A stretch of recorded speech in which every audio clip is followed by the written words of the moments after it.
Well, guys, we gave you the walk around. We've been teasing you with some clips.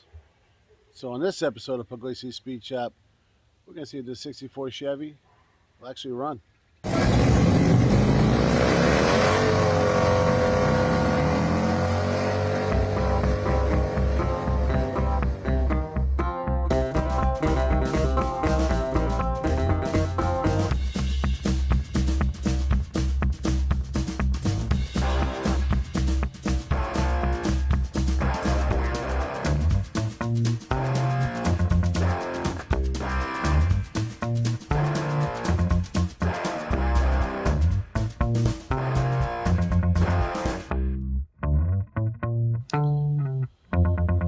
All right, guys, so here we got it. 1964 Bel Air, right?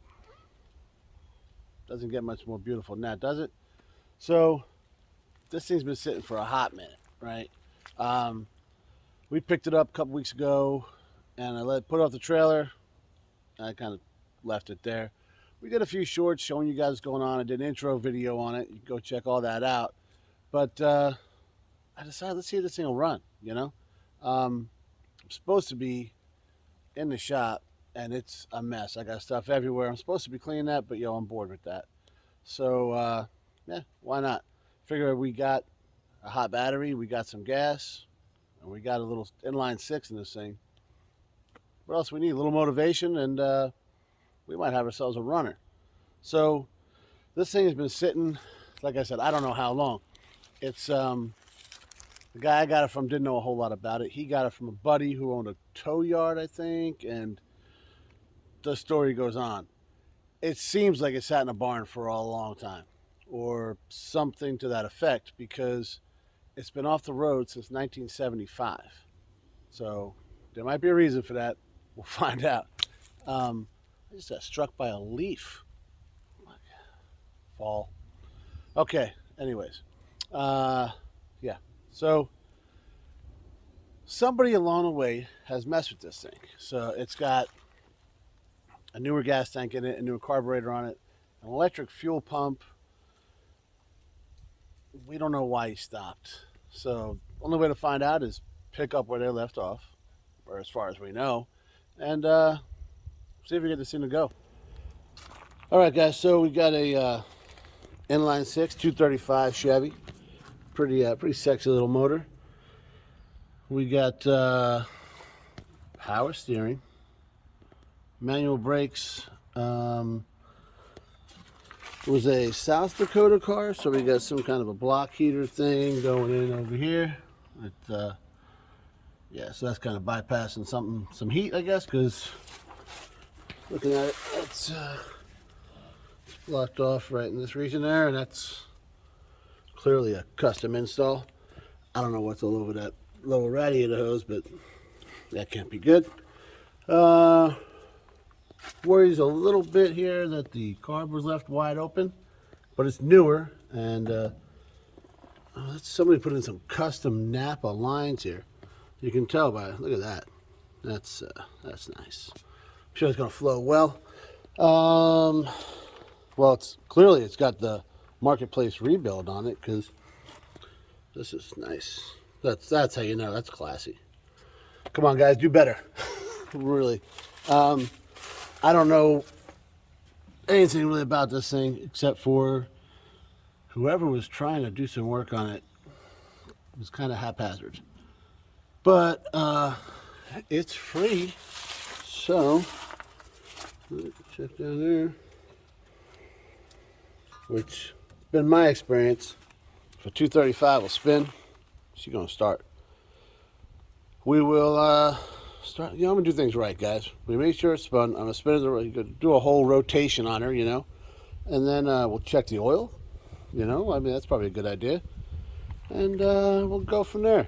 See if we can get some power to some things, some gas to some other things, and yeah, see what's up.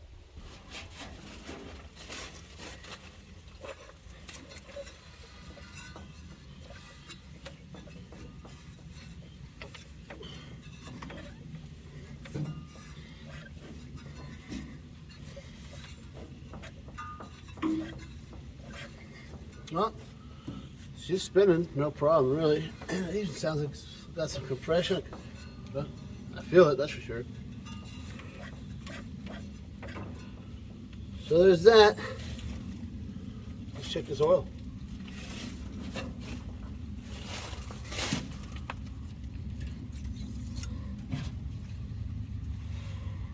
She's got oil. Smells a little bit like fuel.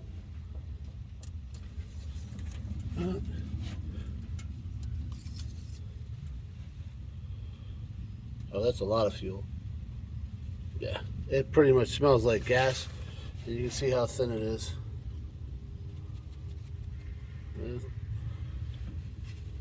Well, let's see what we can do here. Okay, so first I'd like to thank the Oldsmobile there for donating its makeshift side post, work on GM, older stuff, battery. And clearly it's properly installed, so that's good to go. And it's been hooked up for, I don't know, a minute or two. No smoke, nothing like that, nothing crazy, so let's move on. So we'll go over here. And God knows I do not want to get in this thing because, yeah, we got some stuff and some things going on. But here we got the key that runs everything. Apparently doors, trunk, all that stuff. Try and get in here a little bit, guys. All right.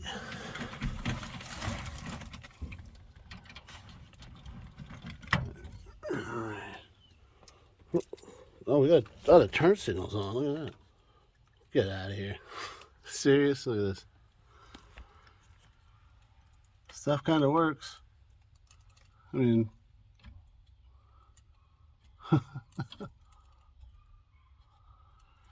okay. That's something. Let's turn this guy. We got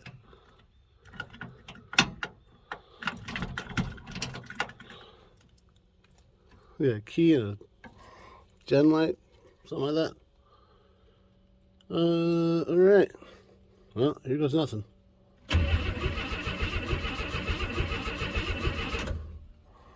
Well, apparently this stuff all works, and I think I heard an electric fuel pump, which I know there's one over there, so I might have just contaminated our contaminated carburetor.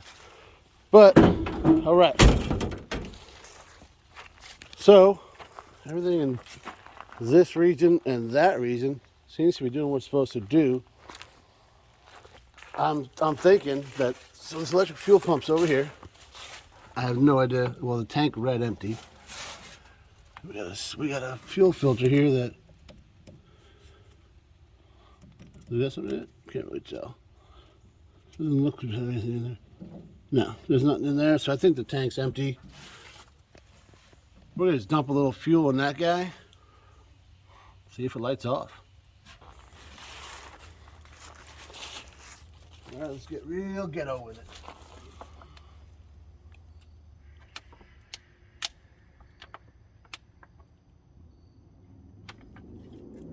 What could go wrong?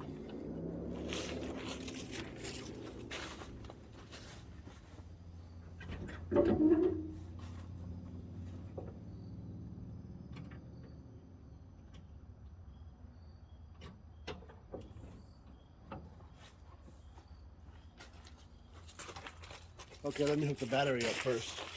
Yeah. Safety third, guys. You know.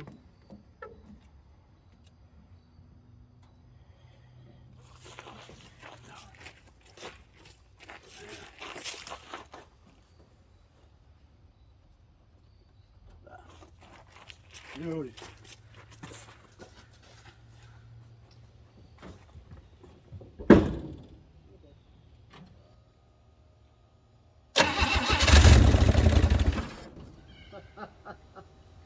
Guess what runs?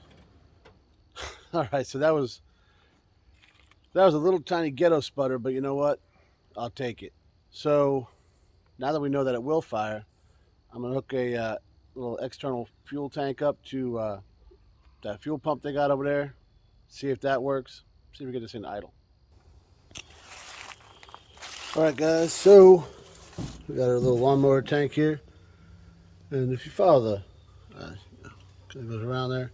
It's connected to that fuel pump, and then there is that inline fuel filter. So we turn the key on, which I believe that pump is hooked up to, and then see if it fills that filter at all. If so, we'll go from there. Well, a few wraps with the old wrench there, and she's flowing there. It's getting up here. I believe it's filling up the bowl. That's what it sounds like.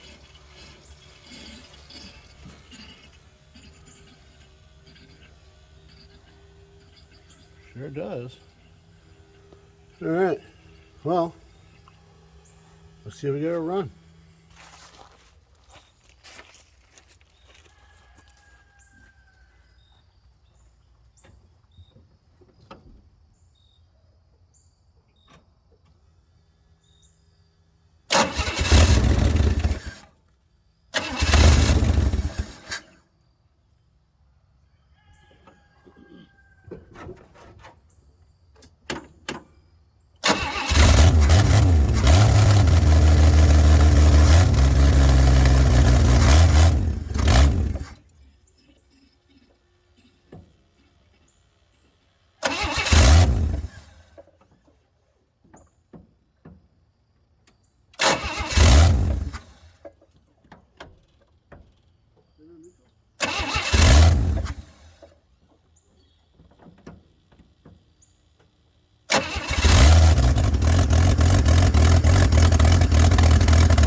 Apparently I can't find it.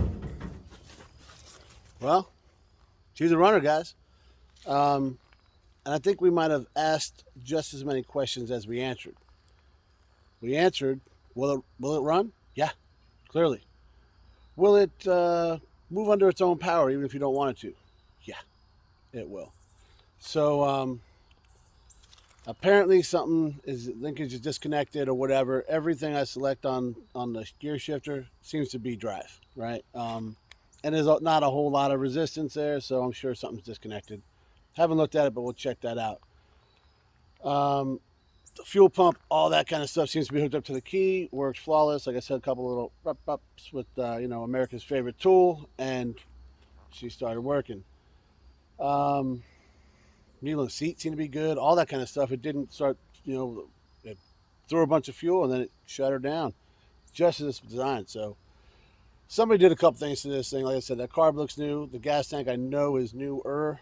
It's really shiny under that car, and it's also, there's the old one that's in the trunk. So that was kind of a telltale sign. So to say this thing is not ran since 1975, probably not accurate. It's definitely been off the road since then. And I wanted to keep messing with it right now, but, well, I had the tripod right in front of the car, so that might have not been good. And I don't have any brakes, so there's that. But so I'm going to take a look at the trans, see if we can figure that out. Probably drain this gas-soaked oil out and put some good oil back in there so we don't ruin the motor that seems to run pretty good. And we'll go from there. I think we could probably put some fuel in the actual tank and run it through there, make sure it's good. I think we could actually run off of that. So, because like I said, it's newer. We know that. Maybe flush a little bit, but so far so good. All right, guys, the more I look through this engine bay, I find like more and more things that this thing's been messed with a little bit, right? This guy, plastic. So yeah, that's not 64. New radiator hoses with clearly the proper size clamps installed on them. Yeah, that's for sure. If you wonder why it was so loud, well, that's where the exhaust ends. So there's that. So this looks like that block heater thing. There's something over here, and it doesn't get that cold where I come from, so we don't know about that stuff. This right here looks like some kind of, I don't know, electronic ignition thing. Maybe it's part of the block heater. I don't know what that is. So probably block heater, since I have no idea what it is. Let's say on it. Let's try and read it. Ah, it's upside down. Well, we'll figure that out later. What else did we figure out here? Well, that's the biggest stuff I've noticed. That, I mean, you know, with of course the electric fuel pump and all that. So somebody has been messing with this thing, and I don't know. We'll see how well it all works. But yeah, this is kind of funny when you sit there and just look around for a while. You find all sorts of stuff, you know. All right, guys. So we did some investigating, right, and we figured out that the trans ain't hooked up as far as linkage goes, right? So it's hooked up on a firewall, and then where it comes down, you know, and then right where it goes in the trans, yeah, she's just dangling, and I can't really get in there to figure out where it's at because I mean she's kind of low, I'm kind of big. What are you gonna do? But so I'm gonna continue to mess with it, but I'm running out of daylight here, all right? So we answer ourselves a whole lot of questions here. She runs, she'll move under her own power, but we also, you know, we asked a couple, why is the trans disconnected? We'll figure that out. Why is there a plastic radiator in it? Why we go with electric fuel pump? I mean, these are things that people, depending on the time frame when they did all this work, that was, oh yeah, we got to do all that because that was the newest, like latest and greatest, like early 2000s, late 90s, early 2000s. Everybody's like, you got to have an electric fuel pump. This time, you know, by this time, you know, we've proved that false, right? I mean, they've all been running for how long without them, you know. But things we did in the 90s, what are you going to do? But all right, we're going to end it here. Make sure you guys tune in. We're going to figure out what's up with the trans. We're going to get this gas-soaked oil out of it and put some new stuff in there. See if we can actually get it to move on command under its own power. And we'll check out the fuel, all cooling system, all that kind of stuff because, yo, I'm stoked to mess with this thing. The fact it's running just awesome. So make sure you like, share, subscribe, ring the bell, tell a friend. And as always, guys, thanks for watching.